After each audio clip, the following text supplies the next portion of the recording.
আচ্ছা, আমরা এবার খাতাটা তুলে নিলাম। এখন আমরা করব। তাহলে এই নিচে এই সমান সমান দিলাম। আমরা এই মাঝখানে টান দিয়ে প্রত্যেকটা যে হর আছে হরের সাথে আমরা হর গুণ করবো এবং লবের সাথে আমরা লব গুণ করবো। তাই হরের সাথে হর গুণ, হরের সাথে হর গুণ। তাহলে হরের সাথে হর গুণ আমরা করে নিই। 15 গুণ 6 গুণ 14। আর লবের সাথে লব এবার তুলে নিব।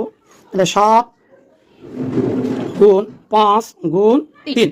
এখন ইচ্ছা করলে আমরা সবগুলো গুণ করে এখানে উপরে লিখতে পারি এবং নিচে সবগুলো গুণ করে আমরা এখানে নিচে লিখতে পারি। কিন্তু এত বড় সংখ্যার গুণ করতে যে আমাদের গুণ কি হতে পারে, ভুল হতে পারে। তাহলে আমরা যদি এখানে কাটাকাটি যায় তাহলে আমরা কাটাকাটি করে নিব।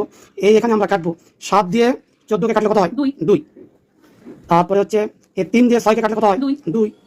তারপরে 5 দিয়ে 15কে কাটলে কত হয় 3। তাহলে এই আরেকবার 7 দিয়ে 14কে এখানে 2, তাহলে এখানে 1। 5 দিয়ে 15 কাটলে 3 আর এখানে 1। আর 3 দিয়ে 6কে কাটলে এখানে 1। তাহলে 1 1 1 1 1 1, তাহলে উপরে 1। 3 দুগুণ 6, 6 দুগুণ 12। নিচে কত হলো 12। উত্তর এটাই। বুঝতে পারলাম? আচ্ছা, ভেরি গুড, থ্যাংক ইউ।